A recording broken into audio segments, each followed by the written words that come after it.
Hour 2 Overdrive continues, brought to you by FanDuel, bringing you everything from the opening line to the final score. Bryan Hayes, Jonas Siegel of The Athletic, Michael DeStefano, a.k.a. Al's brother, in studio. The weather outside, it's painful right now. It's like a big blizzard. It's been ugly, but prior to this, it had been beautiful, right? We haven't seen much snow. I'll take one of these days every now and then if it means a rather mild winter. I totally agree with you. And yet, this is like hockey weather. This is what you expect. Yeah. This is hockey weather. Certainly ODRs will be packed tonight. As it should be, but certainly not baseball weather. Yet, pitchers and catchers, they've arrived and they're performing. And I guess Ross Atkins is speaking with the media, or was last hour. And we've got to get the audio to confirm exactly the context of these quotes, but there are some wild comments coming out of Ross. And I'm wondering if you guys can interpret that. You want me to read verbatim, and then we'll get the clip. To be fair to Ross, we'll play it later so we can hear it, see if there's some sort of different connotation that we're missing here. Please do. Okay, so our boy Keegan Matheson is down there of MLB.com, and Ross was asked, by the media, the idea of them still being in a position maybe to add players in the offseason, and he said, quote, "At this point, additions that would be of significance would mean some level of subtraction."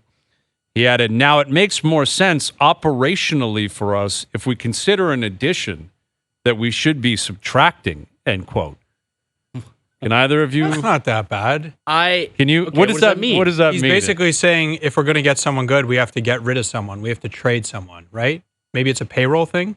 Yeah, but is that your read on it? Is a payroll thing? I don't like. Well, that is kind of what it reads and how it sounds like. But that second part, I don't know if you can put it back up there, but that second part just seemed kind of redundant, and that's where I started to kind of tilt my head and think, "What is this guy talking about?" Yeah, like if you now it makes more sense. If I'm playing the role of Ross Atkins, and we're going to sign Cody Bellinger. Mm-hmm. We're going to have to get rid of someone on the roster. But is why? that going to make us better? They're willing to give $700 million to Shohei Ohtani, and now all of a sudden they're tightening the wallet. Like, I get it. Ohtani moves the needle more than anyone else. I understand it. Yeah, Ohtani's a different beast. But you can't shell out like $150 to one of these guys? Yeah, but maybe... You had to pinch your wallet for an extra $1.9 million on Vladimir Guerrero Jr. I hear you. It just doesn't But make much sense. here's another way I would look at it. To take money out of it, if you think you're better, why would you not do it? Like, that's the point. It's like, let's say it is Bellinger and someone's got it. Kevin Biggio's got to go. All right. Sorry. Like, love you, Kevin, but see you later. Like, so we're trying. Are you trying to win or not? The same thing. Well, that's what I'm. Yes, exactly. Are they in a win now window or not? I think I would hope so. They're supposed to. So what are you doing? How are you not trying to make your team better at any cost? Josh. Listen, Al's brother, if we're going to add something, we're going to have to subtract something. Why? Why? This line is just why. Now, it makes more sense operationally for us if we consider an addition that we should be subtracting. Why? Sometimes just talk and the word salad kind of comes out. And Ross is not generally, comfortable in a situation like that, but I guess he confirmed that he was in the room for Vladdy's arbitration hearing, too, which you would assume he should be. He's the GM. But you were there? Yeah, I was there. I'm the GM. Ross is just, he gets into these positions where he gets talk. It's weird that he's been here for a long time. Like, this is his 9th season, I believe, as the GM. Is it really? Yeah.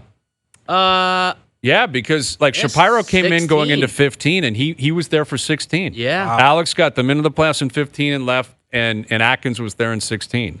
He's been here this long, and it feels like it's even more uncomfortable, the press conferences, 9 years in, than it was when he was kind of learning the ropes a little bit as a young GM 9 years ago. Yeah, I think because everyone had the expectation that the Blue Jays were probably going to end up falling off a little bit. Like, Edwin was on out the door, Jose was gone, Donaldson was a shell of himself, and you had the understanding that this team was going to regroup, and they had Vladdy coming, they had Bo coming. So I think fans expected for this team not to be great for a couple of years. But now it's go time. Like, you only have 2 more years of control of both these guys. 2 more years of control. How are you not using this season, one of the 2 seasons, to load up and do whatever you can to be as competitive as you can? That is a very good question. Again, I think it's very clear the Shohei Ohtani pursuit. That would lead me to believe that was ownership, just saying, go get him, because he's going to be the face of our communications company. He's going to be the face of everything, face of the renovations. We're going to sell tickets. We're asking people to spend all this money. We need Shohei, and we can say, look at what we've done. And he's going to pay for everything, even though it's $700 million. We're going to make all that money back because he is who he is. Everything else is baseball operations, is, player personnel and trying to work within, the makings of a budget. But I guess we have this audio. All right. So, to be fair, right? This is a fair program. Let's play it, and maybe we have a different interpretation, okay? Ross Atkins asked about an hour ago on the idea of the Jays possibly still being in a position to add pieces. The start about the team that we do have, we do feel very good about. Really looking forward to seeing the results of so much hard work from our players that have gone in this offseason into what that's going to mean coming into camp and coming into the season. At this point, additions that would be of significance would mean some level of subtraction. Over the last 5 years, we've had incredible support from ownership, and the direction and leadership we've had from Mark has been very clear. Okay, so I guess he expanded on that with the next quote, but that would basically say what you were saying. Yeah, payroll. Like it's payroll. Yeah, basically, like for him to even bring in the ownership part of it, in the answer is you want to spend $150? All right, we don't have money. Rid of. Wow, which is wild when you consider, like, again, 2 months ago it was all in on Shohei for. Well, they also could have had the greatest hitter alive too. They could have had Juan Soto, and that would have just been a trade. Yes, right, because the Yankees haven't extended him. Do you think these renovation plans and the money going towards renovations is kind of what's maybe tightening the wallet? Where like we are investing in the team, just not on the field. Well, I mean, to their credit, they pumped a lot of money into it. Yeah, like it's a few $100 million. That's a massive, massive amount of money. But it's your operation. You're in a big market. Company's worth billions of dollars, and you own the team, and the team needs to be competitive in order for, you would think, people to continue to be actively pursuing seats down there. They're always going to sell tickets. It's a big market. Even when they've been terrible over the last 25 years. People go. People still go. They're going to sell tickets. They're going to have big, endorsement deals and all that kind of stuff. And there's going to be an excitement like there was last year to go down and see the renovations. Last year, they did a really good job of marketing it. They were a good team, not great, but they made the playoffs. 89 wins is not anything to sneeze at. And I'm guessing, they're going into this year, they're banking on internal improvement. That's another thing he basically said. Guys been working hard. We're excited. Hopefully guys get better internally. And this is what you got. It was Ohtani, or you got to lose money if you want to add pieces, which is pretty wild. Like, it's pretty wild when you consider there's still a lot of talent out there. Like, Bellinger's still out there. Yeah. Chapman's still out there. Right? Blake Snell, is that like there are JD big Martinez. Like studs that are still available, but you got to pay the price. At this point, in order to additions, you got to subtract. But again, you would think if it helps your club to subtract, you should still do it. Like, okay, if you move Kevin Biggio's money over here, but you get a player better than him, wouldn't that make sense? I don't know. GMs are interesting. I don't know. All right, here's Pierre LeBrun, our TSN Hockey Insider, joining us here on the Maple Toyota Hotline. What's happening, Pierre?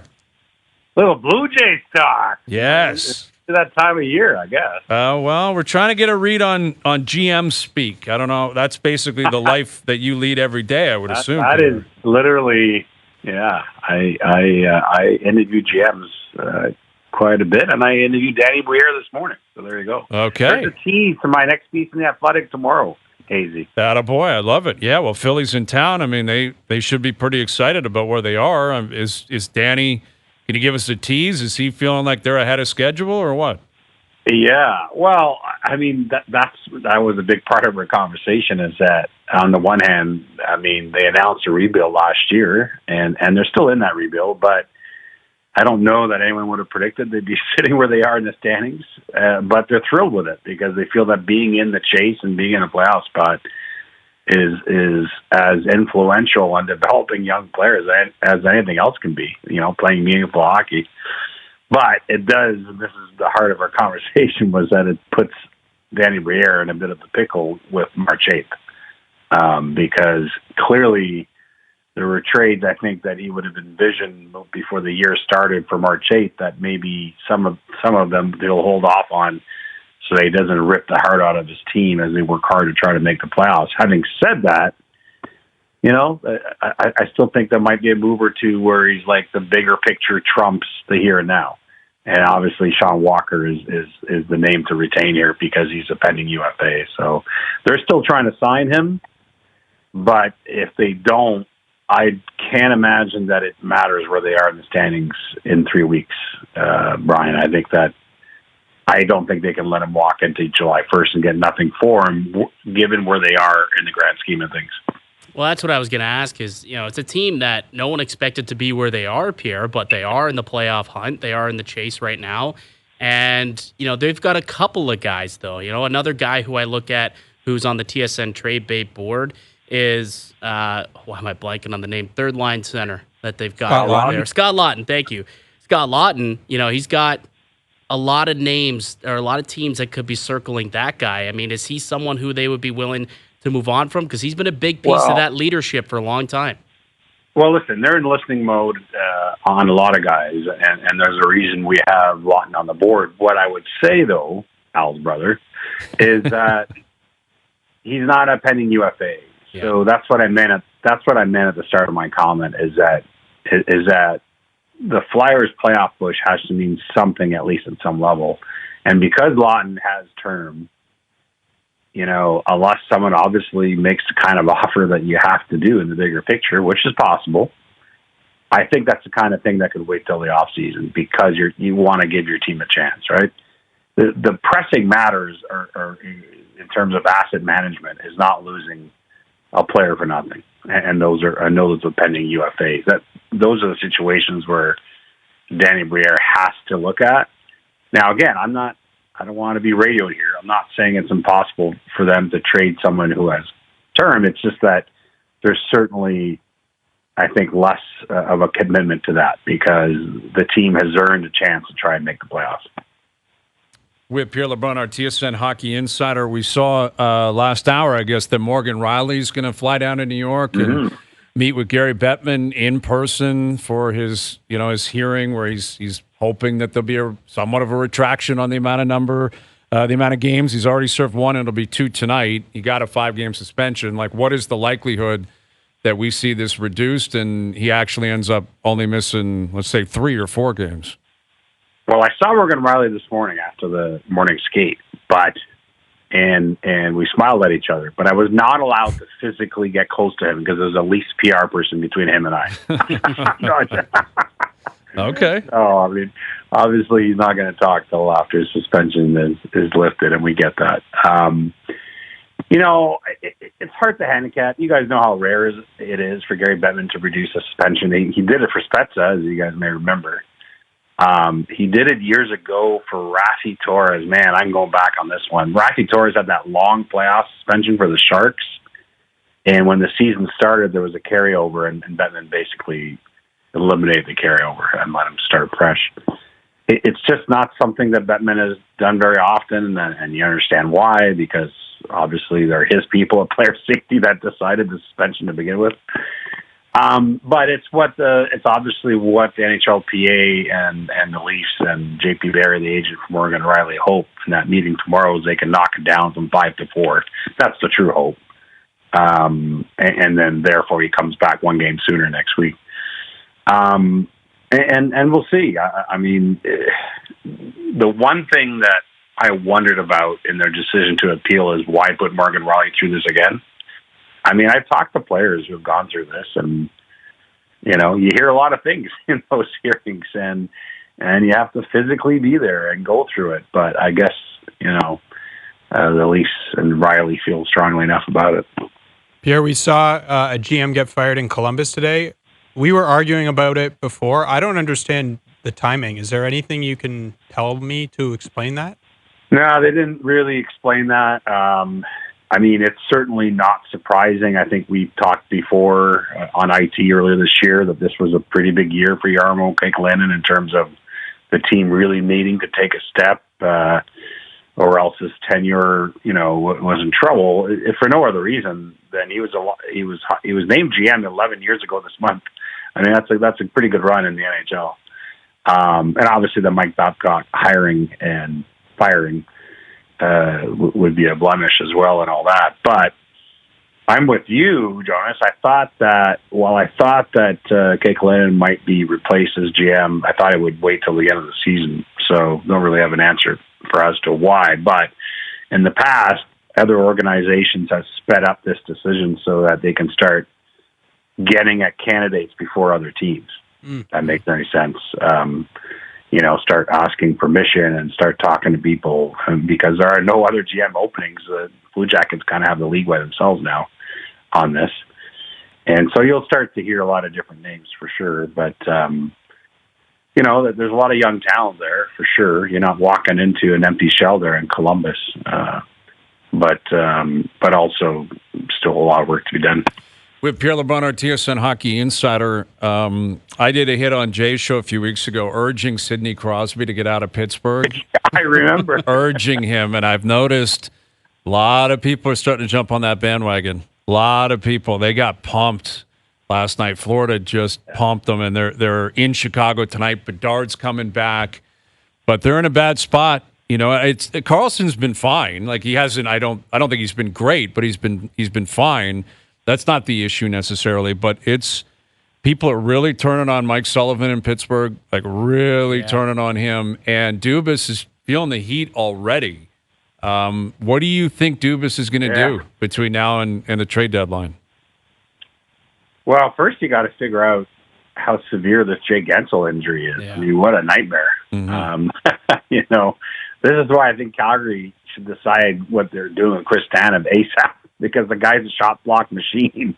Right. And what a nightmare. Anyway, I don't want to go on a Calgary tangent, but so there's no official update on Gensel yet, but I don't, at first blush, it doesn't feel like a short-term thing to me. So we'll see what the team eventually announces. But that's number one. I mean, here's a guy that, potentially could be the biggest name on the trade board if the Penguins decided to move him and he gets hurt last night. So total nightmare.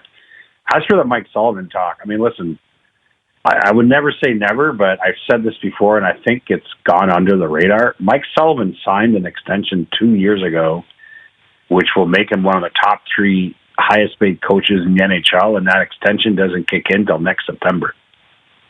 So wow. I'm not saying you couldn't walk away from that. Fenway Sports are a pretty big empire, but I feel like it's worth mentioning once in a while to that reality. Mm-hmm. So there's that. And Dubas has gone out of his way every single time he's talked publicly about backing Mike Sullivan. But you're right, the heat is on, and I think it's, listen, I'm wrong plenty of times, but you know this, Brian. I've said this. I started the year, maybe one of the first hits we did in OverDrive. I was never in on the Penguins making the playoffs. I just didn't see it. I just see an aging core. And I think, I'll say this again, I think they made a mistake a couple of years ago when they succumbed to the pressure to re-sign Malkin and Letang. Yeah. I would not have done that. Easy for me. I don't have skin in the game. And I get that they're legacy players, and I get that Sidney Crosby is still unbelievable and wanted those guys signed. But I'm sorry, you look at Washington and Pittsburgh right now. You can't. The only thing is Father Time wins, and the salary cap system. It's so hard to keep going and keep going and keep going. And I never saw Pittsburgh being a playoff team this year. I really didn't, and that's despite the fact that Sidney Crosby again is having an unbelievable year. So. Mm-hmm. Pressure on Dubas. The guy signed a 7-year deal. I'm not too worried about that. He's got lots of security. But the pressure lies in the fact that, why did you, trade for Erik Karlsson last summer? I get it. I mean, they were trying to take another run. But no question in my mind, hopefully for them, the Gensel injury is not terribly serious, and they get to sell, to trade him before March 8th, because that's what you have to do. You have got to capitalize asset-wise on Jake Gensel. Well, Pierre, you mentioned those Malkin and Letang contracts. We never, ever hear about Stamkos, really, except that one time Julian Brisebois came out. Can you, is there anything to add to that story? Imagine that was happening here, so-and-so was, well, I guess we kind of had that happening. But, the captain who won 2 cups has no contract for next year, and they're like, no, we're not doing it. Is there anything about that? So the reason you haven't heard about that really is that the Lightning have remained firm on what Julien Brisebois said to his local media before the season, said to me in an interview in early October that he explained to Steven Stamkos before the season in a one-on-one meeting that they were not going to negotiate till after the year. And I checked with a Lightning source a month ago, and that was still the case. And Brisebois subsequently, a few weeks later, in his mid-season availability with media in Tampa, also again publicly said that's not something they're addressing this year during the season. So that's that. It is a huge story. I mean, he's a captain of the team that's been, one of the big franchises winning cups in this league, and publicly before the season talked about how upset he was that he didn't get extended, or not. He didn't even have talks to get extended. Mm-hmm. And I get Steven's perspective because, one of his counterparts, a guy from his era who's also a captain of a two-time Stanley Cup champion, Anze Kopitar, was in the same boat last summer, and he got extended. He got a 2-year extension 1 year ahead of time from the LA Kings. So I'm sure that hit home for Stamkos in some ways. But on the other hand, you understand both sides. I mean, Julien Brisebois and the Lightning, they've been at this a long time. And they've traded away a lot of futures to win cups and to be in finals and to take runs at it. I think it's actually a lot of truth-telling in what's happening there is that I think the Lightning are saying, if we bow out again in the first round, we may have to look at things here.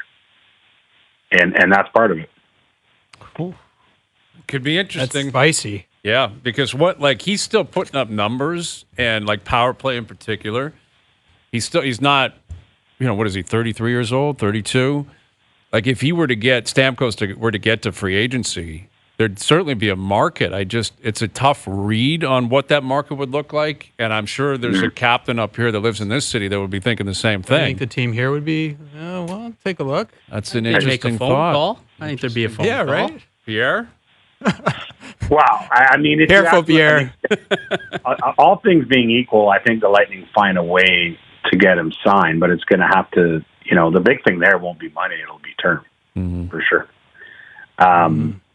But, let's see how the rest of this league season plays out before we think what they need this summer. I feel like that's 1,004 questions away from the next question. I mean, there's a lot to play out on the least end of things, and not the least of which is Brad Treliving, from what we can tell between myself and Chris Johnson and Darren Dreger, I think has checked in on every single possible D target on the league, which he should. Mm-hmm. He's doing his due diligence, but he absolutely is trying to upgrade his blue line. All right, Pierre. We'll see how it plays out tonight. We'll do it again soon. Thank you for this. Right on. Talk to you later, guys. There is Pierre LeBrun, our TSN Hockey Insider, joining us here on the Maple Toyota Hotline. Check out Maple Toyota's huge truck and SUV lineup, including Tundra, 4Runner, Highlander, and Grand Highlander, in stock and ready to deliver. Visit mapletoyota.com. Yeah, Stamkos maybe comes up on a Spezza deal. Huh? Yeah, a 2-year deal at $850. Wow, actually, maybe second line. Maybe, center. yeah. I can't imagine that will happen. But I do wonder. Him and Tavares have been linked their whole lives, their whole careers. Both, Marley's growing up, both first overall picks, and Stamkos was maybe coming up here, goes back to Tampa the next year. Tavares comes up because if Stamkos agreed to terms up here, Tavares would. I don't know where he's playing right now, but it wouldn't be in Toronto. Yeah, true. They would not have been able to afford both in back-to-back summers. That's an interesting sliding doors moment for everything. Everything changes. Yeah. If Stamkos agrees, then he's the guy. But also he would have agreed. Was Matthews and Mark? Were they here yet? That was the summer before. Yeah, it was the summer before, I believe. Yeah. So. Anyway, it doesn't matter now, but what his market will look like, because John will be up in a year. I don't know. Does he stay? Does he go? If he goes to market, what does that look like? It's too early to know at this point anyway.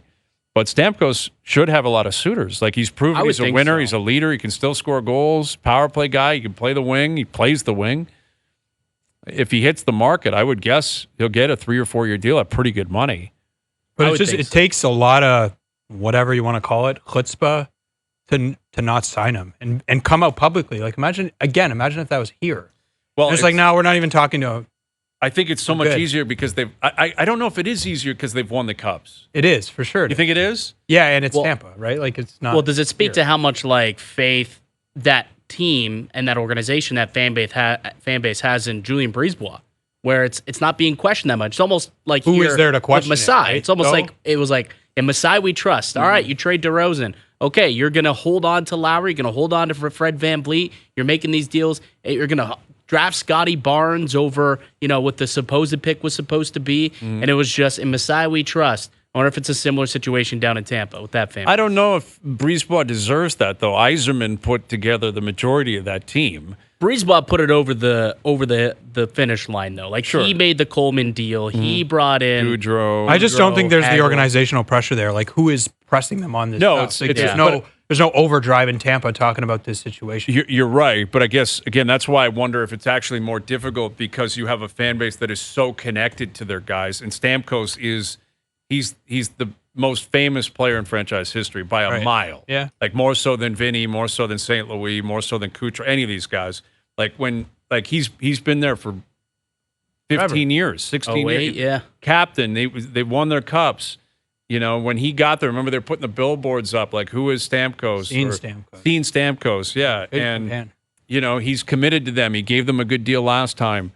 I think it would be a fascinating business decision. You're right, and incredibly competitive. May not turn out to be the right move, but it would take a lot of stones to say we're going in a direction that we think is better for us to win. Yeah. Which ultimately fans will always agree with as long as you make the right call. Right? Like fans will get over whatever. They're incredibly fickle. If it's like, yes, we moved off your guy, but we brought in these pieces and we're going to go win another Stanley Cup. If you do that, no one's going to care that you moved off a living legend. Well, the harder one that you've touched on is you mentioned it, Crosby. Like if Dubas gets to that, I think it's a year from this summer, right? I So think a year after next, he's a free agent. Like what you can't. He will I get kinda think whatever you have deal he to wants. keep him no matter the what, only way but- I Sid don't leaves know. is if Sid says, I want to leave. Yeah. That will not, like Dubas, again, based on what Pierre just said, I don't think Dubas has the power to fire Mike Sullivan. Like, based on his contract kicking in the way it's going to kick in after next year, I'm pretty sure Sullivan was a part of the committee that was hiring Dubas. Yeah. So that puts Dubas in a really tough spot. Is that the answer though? Like I don't think that's what's wrong. No, well, I Didn't don't that happen know. with Sullivan? a long time. I mean, he's been there a long time. I think he's pretty stubborn. He goes about his business. I don't know. He's still a great coach, and he won their cups. And again, nostalgia factors in. It's easy to blame a coach when it's an aging. It's been Team and- 7 years since they won their cups. Yeah, 16. 2017? Yeah, Yeah. 17. I mean, Nick Nurse's tenure wasn't that long after the championship. That's so right. It runs. That'd be 2 years in a row. They don't make the playoffs. Mm-hmm. I don't think they're going to. I mean, they're pretty far out now. What are they, 7 points out? Pittsburgh, I think they have a couple of games in hand. But again, if Gensel's out or they're going to trade Gensel, That would be if that's a longer term injury and they don't get anything for him and then they don't re-sign him because And- of his injury, yeah. that would be just What are you supposed to Terrible. do, right? Like, there's nothing you can do. It's- Ultimately, there's not. That's that's why Jacob Chikrin was being held out of every single game. Oh, yeah. It was so they didn't get hurt, so they could trade him. They knew they were going to move on from him, and that's why they made that move. But Feels like you got to keep Gensel, though, if you can. if I you're don't think they have going the for money, it- I think but he's 30. he's 29 right now. no, is he that old? Yeah, he's 29. Wow. But the point being is, he's a really good player and a really good piece. And if you're trying to win, what are you going to do with the Win assets what, you though? get? Well, exactly. But that's my point. If you're like, we don't have it, then why? Then get rid of everyone. Like, go up to Sid and be like, will you waive? Because we could get a fortune for you. And yes, we're going to be awful for a few years. Can you imagine that story if that was a thing? That's why I want to see it so badly. Gretzky, different situation, but happened with Gretzky. Sid doesn't want to leave. I think it's pretty well stated. He Yeah. wants to retire in Pittsburgh. He's likely going to do that.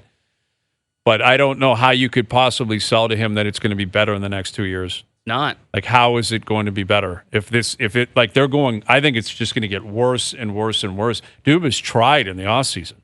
He made brought a in lot of Carlson, signings. Riley Smith. He made trades, signings. Achari. Ryan Graves, yeah. They decided to re-sign Jari also. Jerry's not a bad goalie. He's not great, but without him, what else were you going to do? Yeah. don't know. It might be a mess there for a while. Could be. Tough. Yeah, it could be. seeing some news on Rob Manfred, the commissioner of Major League Baseball. We'll tell you about that. And I guess Tiger had a tough scene on 18. Tiger Woods is playing at the Genesis out at Riviera. We'll tell you about that as well. Overdrive continues, TSN 1050 and on TSN 4. All right, Joe Bowen, Jimmy Ralph coming up in about a half an hour from the booth. Leafs Flyers tonight on TSN Radio, up on TSN 4 as well. And emotional night last night at Scotiabank where the Raptors kind of found a way to throw a game away. I love Scotty Barnes' game last night. I really thought he was aggressive. He put up numbers. Yeah, bounced back very well. He had to have that considering what happened the other night. But, like, Siakam, emotional before the game. It was really cool. I think it was Section 119. They were all wearing his jersey, all wearing number 43. Just really like a cool gesture. Was there a reason why it was Section 119 specifically? I did not read that or hear that one way or the other, but they all committed to it. And he had just done an interview, obviously, on the way, or I guess he wrote in the Players Tribune, I think, where when he first got there was no 43s, and then looking for him in the second crowd. year, third year, and by the end, and then that obviously means a lot to him, and he deserved all the accolades he got last night and all the love he got because he was a great Raptor. And if you're a champion like that, especially in a market like this with a team like that where it felt so far-fetched for so many years, the idea that they'd ever even make an NBA final, let alone won it, you're going to be an immortal figure up here, for the rest of time, and that's what Siakam is. I have a great idea for you guys, for the Raptors. What about a Legends Row for Raptors? And does he get on it? Probably not. How many guys? That's the question. How many? So automatic, no question. DeMar, Kyle, Kawhi, and then it's open. Then I don't know. I think Vince. That's the thing. Vince. Yeah, but Vince that's is a getting on it, conversation, though. but probably Vince. They would put Vince them on. Like Vince put the team on the map. Yes. Right. Go watch the Carter Effect. After that. Yeah, and then also wormed his ripped them off. But when he was here, he was the phenom. He put Toronto on the map. Yeah, that's 4. Van Vliet? Bosch to me would be. They were too bad. But I think Bosch and Siakam might be in a similar, wishy-washy. Like Chris is a better player. Chris, Bosch gave them 7 years. That was a long run. He's a Hall of Famer. Yeah, and he's in the Hall of Fame. Now, he got there because of the Miami years. He would not have been a Hall of Famer, I don't think, if he just stayed with the Raptors. I think Fred probably gets in there. You think? Oh, I'd put Fred ahead of. Did they put him ahead of Siakam? They're right. Same ballpark. Same guys, in my opinion, and they both had a massive impact on the NBA final. Where Siakam was great, but Fred was phenomenal, and he didn't shut down Steph, but he played a huge role in that Milwaukee series. Yes. I remember prior to that, the guy was awful. He was unplayable. Terrible. They didn't play him against Orlando. He couldn't hit a shot. Couldn't hit a Philly, shot. He didn't even play. And then it all changed in Milwaukee, and the bloody face and everything, and that's where Fred really came alive. But Siakam had his games too. Yeah, it was that was the Siakam game, right? That was the Fred game. Kyle had a game. Kawhi had a game. I think they're both on it to answer your question. It's just if you're going to do that, is Serge Ibaka on it too? Serge played a big role. Yeah. And it's almost like those early 80s, the dynasty down with the Islanders, where all of their numbers are retired. A lot of them got into the Hall of Fame. You win 4 straight, you go to 5 straight Cup finals, you deserve a ton of love. Are there any retired numbers for the Raptors? No. No, that's only. Who would be the first? 7. It'll be Lowry. Lowry, I think they're waiting until Kyle retires, and then they'll welcome him back the first season he retires, and they'll retire his number. I'd be shocked if they didn't. They should get into that stuff. That's fun. It's only them and the Clippers, the only 2 teams without a retired number. Oh. And that only changed because the Magic retired Shaquille O'Neal's 32, and he was there for 4 years and then took off. And it got way better when he left, kind of like Chris Bosh. Yeah.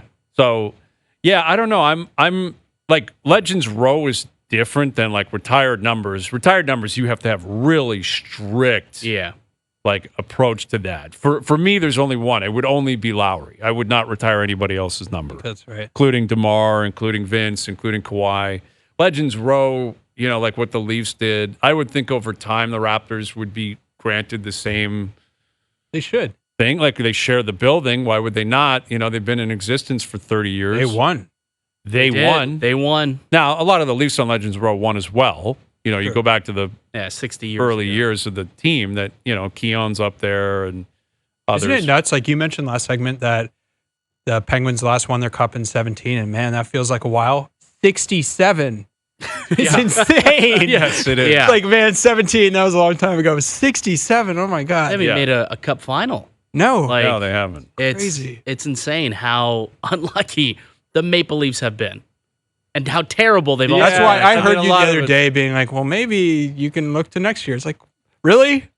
Really, Hayes? That was an interesting. That take. was insane. That was an interesting take. I gotta say, Hazy B, to hear you suggest maybe possibly a 2-year punt Yeah, that on was the Maple crazy. Leafs was Well, an interesting take. Let me clarify. I did not suggest, and I'm not suggesting you trade Bertuzzi at the deadline. You don't trade pieces Okay. at the deadline. You don't try to gain assets and say we're okay if we miss the playoffs. Not giving up future. I'm saying you just don't give up futures. Yeah. Crazy to me. Crazy. So you're all in? Yeah, you have to be. Why do you have to be? You're There's built to be that teams. way. No, they're because not. They're built with 4 guys that they give all the money to that have done nothing in how the they're- playoffs. That's how they're built. You've already decided on that. I know, and it's wrong. So do they need Okay, to? so it then is. what do you I do? mean- But like you've made that decision. Your bet is made. Well, that's no, his it's not. Though point. that's the thing. 2 of the other 4 guys are up after next year. Yeah, and 3 aren't. No. Well, Why do you yeah, think- Rielly is. What makes you think next year is going to be better? Why? I'm not sure it will be. So then you're going to wait till like Matthews is Well, that's what he said, 29? 2 Possibly. years. That's crazy, man. That's I don't. So That's think- asinine would- to me. So you would trade. Like, it's Anything. difficult to have these conversations because you don't know what's coming back. Right, And I of will course. concede I'd be open to maybe any trade depending on what is coming back, the term that's on the player, the cap amount. But like a guy like Easton Cowan, you're putting him out there because of something over the next 4 months. he might not be helpful for 4 years, 3 years. He might might- not be helpful ever. He Well, might not. Hanifin's a legitimate name that's out there that the Leafs may have some interest in, are reportedly kicking tires on. Mm-hmm. If they say we want Hanifin or Minton, you say And Hannafin's not interested in signing long as term. of now he's here. It's a complete UFA rental. No, I wouldn't do that. Jonas. If it's a rental, I don't think you do the trade, probably. But I'm writing about So it that's not tomorrow. all in, though. I think you do everything you can to sign him. Okay, but I think you need to know it beforehand. Of course you would, Yeah. for sure. Yeah. So that goes without saying. Would I trade like one of those prospects for Chris Tanev? No. But should why make- anything be off the table for this team? Absolutely not. So why isn't the opposite way off the table? Punting? But you describe it as punting. That's it what like- it like is. Maybe No, no, no. punting was the Let- wrong let me- phrase, like, but Pitts- not actively buying. Pittsburgh is punting. The Leafs would not be punting. Like Pittsburgh's saying we're going to trade Gensel and they will trade other pieces and they will concede we're not good enough to make the playoffs. There's a difference between there's a middle ground, I guess, is what I'm suggesting. Sitting And tight. Yeah, exactly. Not It's sitting like tight. we'll bring in a piece or two, but I remember early in their tenure when Lou was the guy, it was like they have to prove that they're worthy of making. When did that is get thrown su- out the window? Because that's such a nonsense statement. Like How so? that they have to prove they're worthy. Part of the reason they're not that good is they made a lot of mistakes last summer. So you're trusting that they'll make the right moves now? No, I'm not sure. But you have to try. Like you have to try to make the team better. Like I don't understand this notion in hockey where a team is really good, so then you have to buy. If your team is like pretty good, why isn't that more imperative that you buy and try to make the team better? Like I don't understand. Well, that I mean, logic. obviously, you have to be reasonable with what's out there, though, Jonas. For sure. Like clearly, if you could bring in McDavid and Cale Makar and stuff, Yeah, you'd but do like it. But the like right- that's not available. the right forward and like a defenseman or two, and they're in a lot better spot. Like there's no reason they can't win. They couldn't win with the right couple moves. Well, There's I mean, no like amazing team in the East. There's nobody they couldn't beat. And if like you the think big, they're beating Florida with 2 more players? maybe Maybe. But Why? well, I mean, Florida's the big a better thing team is than them. is like you mentioned it is are their stars going to be stars? And that's like, always been a part of the conversation. but that's the team is built. Those guys are here. Like Yeah. you've also signed 2 of them long term. Like you've decided on that. Yeah, again, I just don't think. I mean, they have not given the indication that they are all in. Earlier in the season at different times when you could have made moves up to now, they haven't done it. I mean, I would suggest them bringing back the coach and holding on to Sheldon. And I think Sheldon's a good coach. But like, if there's better options out there, they haven't done that. I just, based on what I've seen, like throughout this season, and where they are in terms of their farm system, where they are in terms of the money, like this defense core needs a turnover. Sure. It needs Yeah. a turnover, and I don't think that's going to change between now and March 8th. Yeah, but like you also saw a team like go look at Florida's defense core. Like that defense core that much? Like it was like Mark Stahl and Yeah, like it wasn't Radko good. Gudas and like But they played hard. Well, and Montour, Sure, but like, and I'm not Ekblad. saying this is like the same, but like the Leafs have higher end talent like that they need to deliver. I just think the idea that you could just be like, no, we're good. No, we're not going to do anything. This team is not that good. Like, is crazy. Well, You just never know what's going to happen. Like, you don't know what the health of like your star players might be different in certain years. It's like, possible. You can't just throw away years. no. Well, again, I'm not saying you throw away a year. I'm not saying you're trading the players that you have that are expiring. You're not trading Max Domi. You're not trading Bertuzzi. You're not like I'm not suggesting you move off completely. The fact is that teams come in and out of windows. You look at Pittsburgh, for example.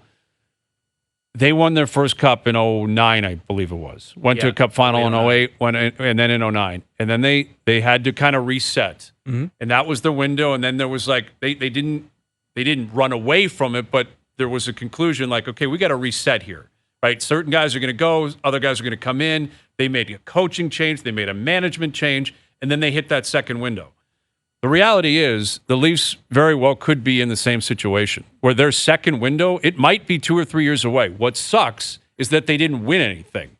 But that's just a reality now. They didn't win. And they have a farm system that is the equivalent of where Pittsburgh is now, where Chicago is, where LA was. Nobody cares about Pittsburgh up here. LA had to reset. But LA won their cups. And now they're trying to get into a second window. And again, up here, because it's been so long, you keep referencing 67, 67, 67. And as a result, what you had was a long history. A lot of times in the 80s, 90s, it was like, go, go, go, draft Schmath, throw it, throw it, throw it. We got to do it. Sundin's in his window. And then it didn't work. They didn't win anything. And you're like, man, we're toast. And that's what I'm suggesting, is that maybe this is not the window right now, but you better make sure you're in one a year or two from now. And that's my point. Good luck with that. I get that. But why not? People are going to show up in the rink anyway. So then they'll sell tickets and sell course jerseys they no are. matter what. If they win a cup in this year or in 3 years, does it matter? yeah, but why do you think your chances are going to be better in 3 years? Because I know what they are right now. Yeah, but you're saying if you make a couple 2 to 3 moves, let's say good moves, which we'll see. You clear stuff off your books and you bring can't up contend kids. for a cup. Are they not a team that could win the cup? They could. Then what are we doing? A lot of things have to break their way, Jonas. A lot of things. Just like every team. Not as much as every other team. Why? Because they're not as good. There's I can give you 7 or 8. Jonas, you can't deny that. You think they're one of the 7 or 8 best teams in the league? No, but they're 10 or 12. Possibly, yeah. And if you add a couple players and suddenly their stars act like stars, they can win. But other teams can add too, realistically. Yeah, and but make them that much better. But I don't know. I'm just saying, you're saying at that point, Morgan Rielly will be 33. Matthews will be 29. William Nylander will be 31. You might punt on this and be like, yeah, we'll see what happens down the road, and not be in a position to contend at all. Well, I don't think that's the case. But again, Mitch Marner might be gone. That might have to happen anyway, Jonas. Right? That's the point. That is my point. I'm talking about a world that might not include John Tavares, might not include Mitch Marner, and you might have a situation where it's Matthews, who better still be in his prime at 13.25. Willie better be at 11.5. And allocate those dollars elsewhere and build a more deeper, more well-rounded team. Build up the system, load up on Giants on the back end, build up more depth. And that again, will take longer than you think it does. Why would it when we're talking? Look how long it takes to develop a prospect. Timothy Liljegren, we're still talking about him. He's going to be 25. Yeah, he might not but he's not. He's not that. That's what he isn't that guy. No, but what's to say in 2 to 3 years they're going to have anything? Why? What? Where is that coming from? They're going to draft guys now who might not be here for 5 years. Right. There's trades that can be made. There's free agent signings that we're obviously talking about if you have money. Yeah. Picks, prospects. They're long overdue to develop some defensemen on this team. Maybe they have a goaltender in Joseph Woll. Maybe Hildeby is a guy. Maybe that's a tandem in a year or two if you give them time where you actually feel pretty solidified on the cheap in net. Opens up a position. I'm saying there's a chance that we could be 2 years from now. You're like, man, what have they been doing for 2 years? Trying to win the cup. But they've been saying that for 55 years. I look forward to the Jonas. show. If they do nothing at the deadline, if you stick to this and be like, yeah, that was okay. I'm not convinced that they're going to do a lot.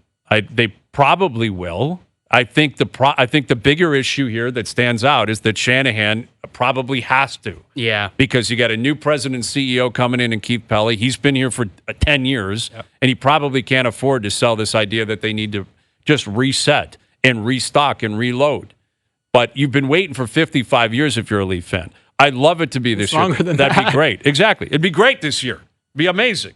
But if you can put faith in the guys running the show, that you're gonna take a little bit more time, you're gonna reset, you're gonna load up on kids, you're gonna turn over the roster a bit with a couple of guys sticking around, and think you're in a great position in 2 years. Okay. Jim Ralph coming up. Joe Bowen coming up in about 15 minutes. Overdrive continues. TSN 1050 and on the TSN app. All right, the Maple Leaf Player of the Day. Every day we hand out a Player of the Day, and at the end of the week, if you can name all 5 players, you're going to see a future Leaf game this week. It's Leafs Golden Knights, February 27th. Plus, we're throwing in a $250 Vanilla Visa prepaid card. Vanilla Visa prepaid cards are available for purchase at Petro Canada. Today's Player of the Day is Adam Brooks. Brooksy. Guess that's what I'm telling you, Brooksy. Adam Brooks is your Player of the Day. All right? There you go. Leafs Flyers tonight. Big one tonight. Big one tonight. Got to get some wins. Well, it's going to be interesting. There's going to be a lot of eyeballs on Marner and Tavares, right? They're back in the lineup. Well, based on how well that team played without them and how connected, how well structured, disciplined that team was, are those two coming into the lineup? If it gets disrupted at all, there's going to be questions. Yeah, you're going to start firing away at them. All right. More on that in the next hour. And also Tiger Woods wrapping up his first round at the Genesis. Overdrive continues. TSN 1050 and on the TSN app.